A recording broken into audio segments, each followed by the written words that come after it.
First నేను సోమన్ బాబు ఇంటర్వ్యూకి వెళ్ళాం ఏసీ కాలేజీలో.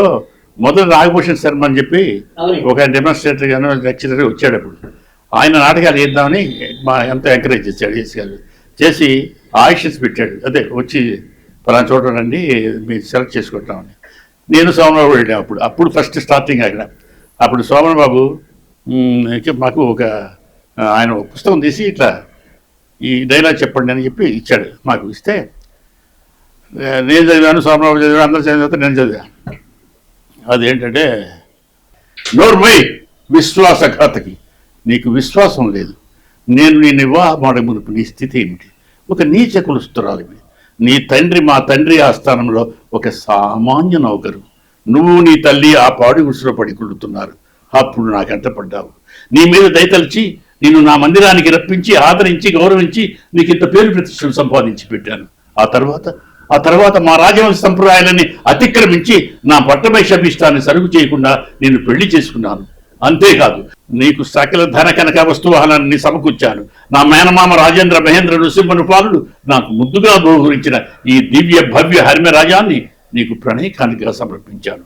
అబ్బా గుండెలు పడిపోతుంది.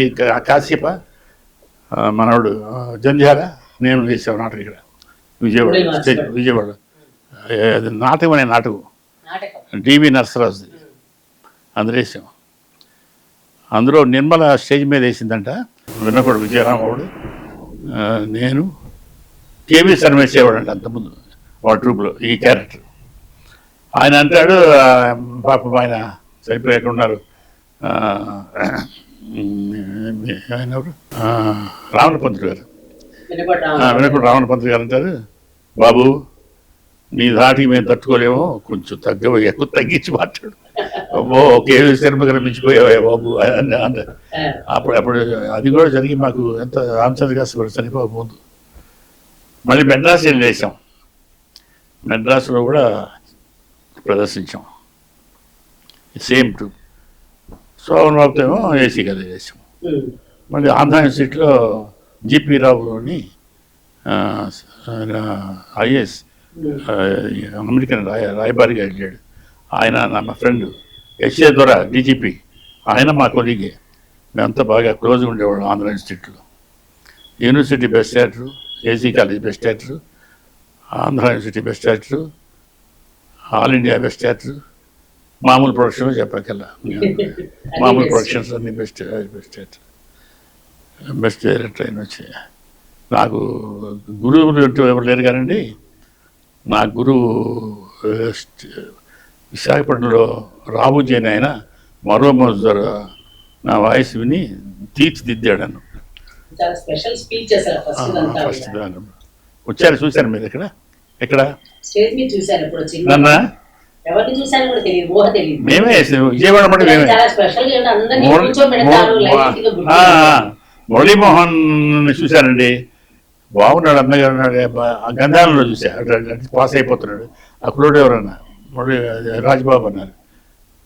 ఆయన పిలిచి ఆయనకి ఒక రాశి ఇచ్చి వాస్తవమూర్తి ఒప్పుకుంటే, పేరు కమిస్తారు ఒప్పుకుంటే అందరం కలిసి ఆ నాటకాన్ని తయారు చేసి వేసాం అనమాట. ఆ ఒక్కటి వేస్తే అందరు అడిగారు. అన్ని డిస్ట్రిక్ట్కి వెళ్ళాం, అన్ని చోట్ల వేసి వచ్చాం. నాకు అదే బళ్ళారావు అదేంటి కందుకూరి ఆయన వీరేశలింగం పంతులు ఇది నాకు ఇచ్చారు. ఫస్ట్ స్టేట్ చంద్రబాబు చీలిపోయిన తర్వాత చంద్రబాబు గారు వచ్చినప్పుడు ఇక్కడ సన్మానం చేశారు, ఇక్కడ నర్సరావుపేటలో. అప్పుడు మురళీమోహన్ ఉన్నాడు అక్కడ. స్టేట్ లెవెల్లో నాకు నలుగురికి ఇచ్చారు. ఈ జిల్లా లెవెల్లో కొందరికి ఇచ్చారు ఆర్టిస్ట్కి. అందులో పాండురంగ కూడా ఉన్నాడు. అది అప్పుడు మురళీమోహన్ నాతో చెప్పించాడు డైలాగ్. వస్తే చెప్పి అప్పుడు మంచి చేసి ఉంది, అది యూట్యూబ్లో ఉంది. సంజీవరావు అంటే వస్తుంది అది. ఇదే డైలాగ్ చెప్పా. అక్కడ కూడా తలపట్టే తమాషా చేశాడు. వచ్చి వెనకేదో పురుగున్నట్టుంటే ఇటు దురిపెట్టి కొట్టాడు. ఎందుకంటే ఆ రోజు కాలు ఇరిగింది. అక్కడ నర్సాపేట బస్సు దిగుతున్నాను, చక్రం పైకి వచ్చింది. ఇక్కడ అది ఇరిగింది తెలియదు, ఆసిపోయింది లోపలికి, చచ్చిపోయాను దాని నొప్పితోటి.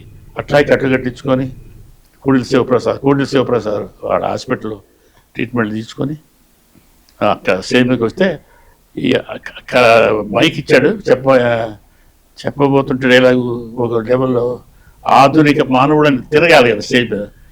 ఆ కాలు తీసి పెట్టేప్పుడు అలే చెప్పేసింది, అక్కడ ఆగిపోయింది డైలాగ్. అయితే ఇట్లా కొట్టాడు, ఇక్కడ ఏదో పురుగుని తీసేసినట్టు. మళ్ళీ ఇచ్చా. అది కూడా ఎంతసేపు. అలాగే లాస్ట్ కి ఎండింగ్ అయిపోయిన తర్వాత అంటే ఆ రోజు రాత్రి ముగింపు అనౌన్స్మెంట్ చెప్పండి. ఈ ప్రసారాలు ఇంతటితో సమాప్తం అంటారు కదా. ఇప్పుడు నిలయంలో సమయం 10:30 దాటి 5 సెకండ్లు అయింది. ఇంతటితో ఈ ప్రసారం సమాప్తం. తిరిగి రేపు ఉదయం 6:15 ఉదయ ప్రసారం ప్రారంభమవుతుంది. అంతవరకు సెలవు. జై హింద్. ఇది విన్నారు కదా, ఆకాశవాణిలో అనౌన్స్మెంట్లు ఎలా ఉండేవి, ఆకాశవాణిలో శబ్దాల కోసం అని చెప్పి ఎలాంటి ప్రయోగాలు చేసేవారు, అక్కడ చేసిన అనుభవాలు, రకరకాల రంగస్థల అనుభవాలని, మరో 2 సంవత్సరాల్లో 9 పదుల్లోకి అడుగు పెట్టబోతున్న కోకా సంజీవరావు గారి సుదీర్ఘ జీవిత విశేషాలు మనం ఈరోజు వైజయంతి మాటామంతిగా తెలుసుకున్నాం.